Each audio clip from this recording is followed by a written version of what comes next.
In New Zealand, John starts a new day of work. He goes from house to house collecting the money neighbors pay for the protection of the local kingpin. On his way he bumps into his friend Gaz, who is bored and decides to come along. When all the money has been collected, John takes it to his boss.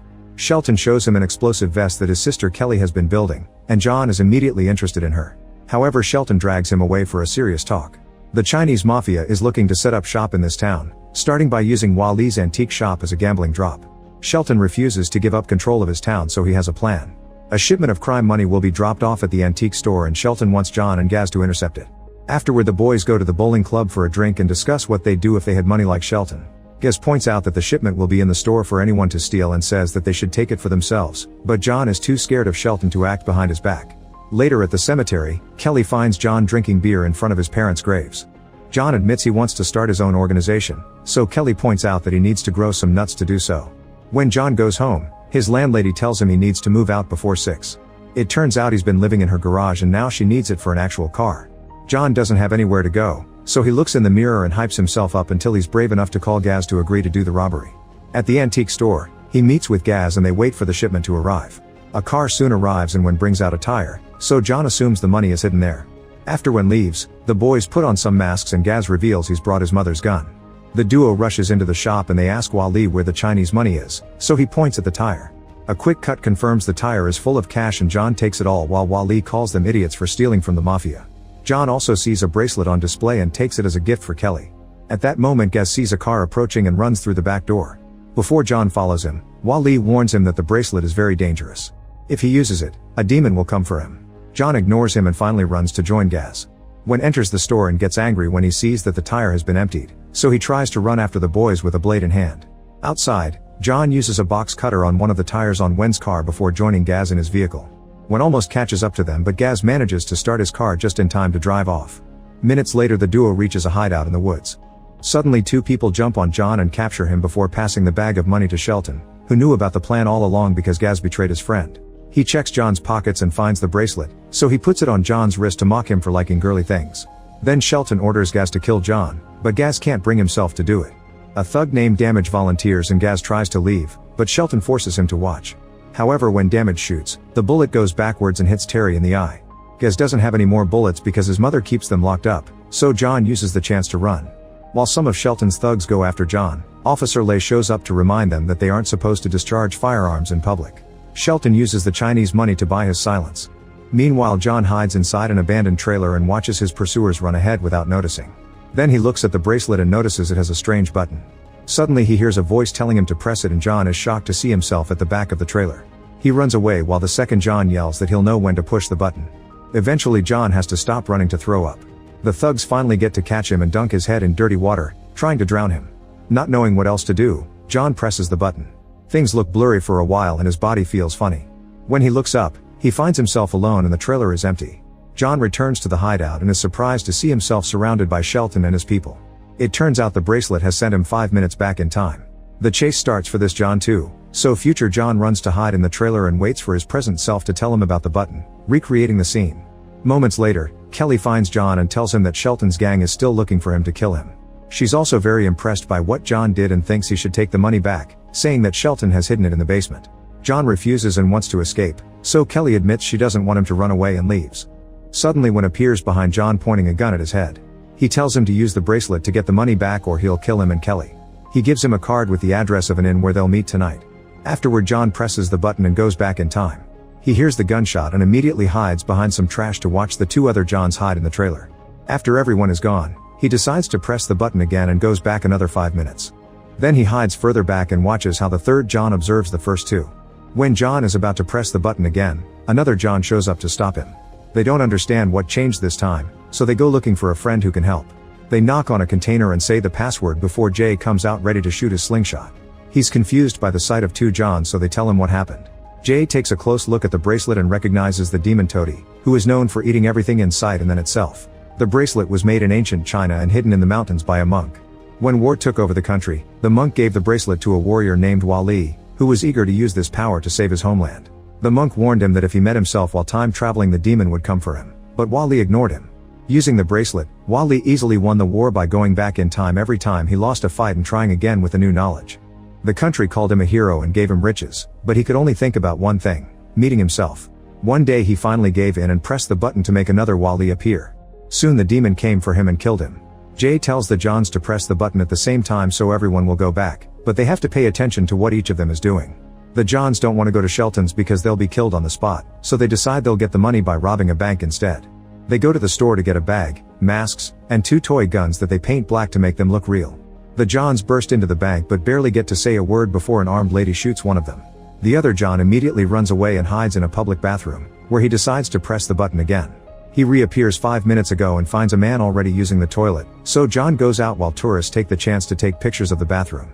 Afterward, John returns to the woods. He sees himself talking to Kelly, and the other 2 getting ready for the robbery. Then he goes to the bank and waits until the woman isn't looking to take away her gun from her bag. Soon the 2 Johns arrive and the 3rd John tells them to go ahead. The Johns are very awkward when they threaten the clerk, and she calls her supervisor. The guy comes out and the sight of thieves makes him throw up. The clerk has no choice but to give the robbers a valuable box. The 3 Johns return to the woods and open the box, only to discover it doesn't have much. A paint bomb explodes on their faces, but John keeps looking. Under some checks and pension slips, he finds $38. 2 Johns send the 3rd one back so they can use the money to buy beers. At the bowling club, the clerk sees them and calls Shelton. The Johns discuss the idea of robbing Shelton over and over again using the bracelet for trial and error. After one of the Johns goes to the bathroom, Damage and the other thugs show up and quickly capture the remaining John.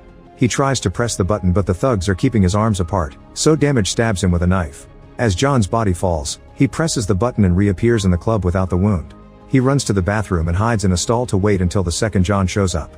Then he rushes back to the club and hits Damage from behind to bring him down and save himself. While the other thugs run away, the Johns look at each other and realize they've become their own gang, so they call it Mega Time Squad before the 3rd John jumps back. Meanwhile, Kelly is putting the explosive vest on Shelton. He gets a call informing him that John has a gang and they're going after him, so Shelton wants all his men to come to his place. Once everyone is there, Shelton chooses Sammy as their guard. Outside Shelton's home, Sammy waits in his car while smoking. When he sees someone in the shadows, he turns on the car lights and confirms it's John.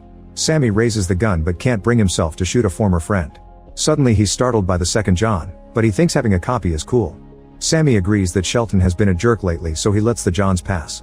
Shelton then sees a John on the camera and sends Terry out with a gun. That John immediately runs while the other sneaks inside and gets the thugs' attention. They barely get to react before he uses the bracelet and reappears behind them. A chase ensues through the house and the thugs are extremely confused because John keeps appearing and disappearing in random corners. Shelton sees Johns on multiple screens at the same time and thinks they're malfunctioning. Terry follows the 1st John into the house and becomes part of the confusion. Eventually 2 Johns end up on the stairs at the same time, so Shelton sees them together on camera. Soon more Johns appear together because they've been time traveling over and over to put together a whole gang. When a thug manages to corner one of the Johns, another one appears behind him and strikes him down with a hammer before disappearing. A John manages to reach the basement, where searches every corner for the money to no avail. When he sits down to think, he finally finds the money bag behind a cushion. At that moment he hears the gang coming, so he activates a smoke flare. Terry shoots blindly and hurts everyone's ears with the noise. In the kitchen, Kelly opens a drawer to get some chips and is shocked to find the vest. She decides to eat alone in her room, but she's approached by Damage, who tries to awkwardly flirt with her. She tries to kick him out, but he ignores her and gets too close. At that moment John comes in and tries to stop him, only for Damage to point his gun at him and call him a coward. John considers pressing the button, however he wants to prove to Kelly that he's a brave man now. He hits Damage's face with the money bag, then he grabs him and starts poking his forehead wound. Damage runs away but swears he'll get his revenge. Then John asks Kelly if she wants to run away with him. Shelton and his men search the basement and discover that the money is gone. Everyone runs outside to look for John, but he and Kelly are already driving away in Gaz's car. Damage tries to open fire, however the bullet hits Terry in the wounded eye. Shelton makes his men get in his car to chase after John.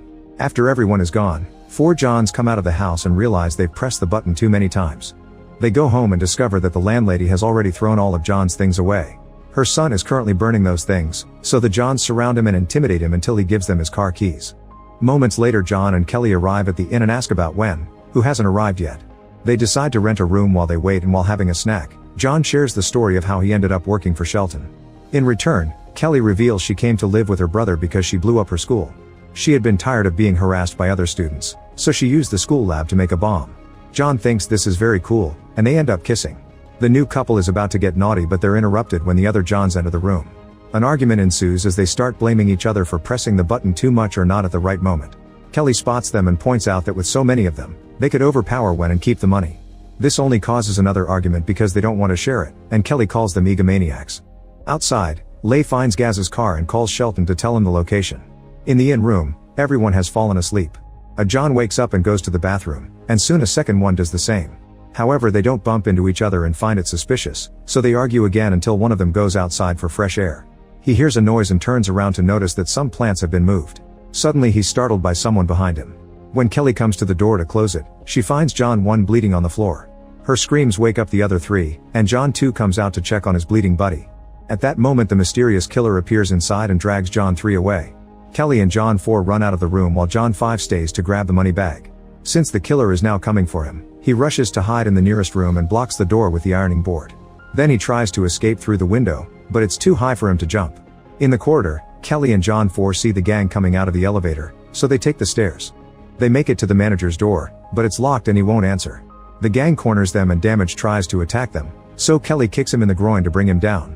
When the manager finally opens the door, John immediately runs in and uses the back door to go outside. When John 4 looks up, he sees John 5 at the window and convinces him to come down. John 5 slowly climbs out and 4 asks him to throw him the bag to make it easier. After some hesitation 5 tosses it, and 4 immediately returns to the room. At that moment the gang breaks in and the manager wets his pants at the sight of a gun. John 4 goes back outside and just waits on the side while the gang runs out without seeing him. Now he can return to Kelly and run away. Outside, the gang looks up and sees John 5 at the window, so Terry opens fire and 5 is forced to go back inside. Damage goes to search the honeymoon suite and finds a dead John 3. While he's distracted taking a selfie with the body, the killer sneaks out. Kelly and John 4 take the elevator and Terry tries to shoot them, but the door closes too fast. The couple makes it to the lobby but Kelly isn't walking fast enough, so Terry catches up to them and grabs Kelly by the arm. They start arguing while John 5 shows up, so 4 keeps Terry distracted with a bad magic trick and 5 knocks him out from behind. Afterward both Johns grab Kelly at the same time and fight over her. All their pulling causes her to fall. Then John 4 punches 5 twice to knock him out before grabbing Kelly again, but she refuses to go with him. Suddenly Terry shoots John 4 and his head blows up, covering Kelly in blood. Thinking all the Johns are dead, Shelton makes Terry grab the money bag and the gang leaves. Suddenly another John 5 wakes up and tries to talk to Kelly, but she's tired of this and leaves alone. 5 then takes the car keys from 4's pocket, only to accidentally drop them on the remains of his head. After disgustingly picking them up, John leaves in Gaz's car. During the ride, he considers pressing the button again, but instead he takes the bracelet off. Minutes later John is at the antique store asking Wally for help. Wally shows him a picture that reveals he went through the same thing and explains the demon doesn't stop until there's only one left, which is why he's still alive. He's the last Wally. He advises John to kill any remaining Johns if he wants to survive. Then John visits Jay to get his help and access to his weapons. The duo sneaks into Shelton's house and brings down 2 of the thugs using the slingshot and bolas. They tie them up and hide them in a closet. Shelton sees it all on the security camera and sends Terry to take care of it. In the corridor, Jay tries to attack Terry with a slingshot, but Terry accidentally fires the gun first and hits him in the leg. Jay uses his slingshot anyway and hurts Terry's healthy eye. Meanwhile John goes looking for Kelly and Damage runs away as soon as he sees him. He apologizes for his attitude and shows her that he's given up the bracelet. Kelly makes him promise that he'll behave from now on before finally forgiving him. When the couple tries to leave with Jay, the gang follows them and Shelton points his gun at John. Kelly tries to be a shield so Shelton makes his men drag her away and hits John to bring him down. However John shows no fear and says Shelton won't shoot because he doesn't know how to do anything by himself, so he makes his henchmen do it for him. Shelton denies it, yet he still asks for a volunteer. The guys refuse, finally understanding that their boss is a weakling. John stands up proudly and tells Kelly he loves her. Shelton raises his gun again only to be shot first by Wen, who quickly takes the money bag. He intends to shoot John too, but Gaz scares him away by attacking him with a slingshot. Then Gaz and John reconcile. Moments later, John and Kelly are leaving town in Shelton's car. Kelly opens her bag and reveals that she stole all the money. At the same time, Wen delivers the original bag to his boss, only to find the vest inside. The explosion instantly kills him. The next day, John uses the bathroom at a gas station. Suddenly the demon appears behind him, but John notices it's a disguise. This is another John, who wants his money back. Since this John hasn't fallen in love with Kelly, the first John makes a deal. He keeps Kelly while Masked John takes the money. Then John keeps Kelly distracted in the shop while his other self takes the bag from the car. Later Kelly realizes that John gave up the money to be with her and says she loves him too.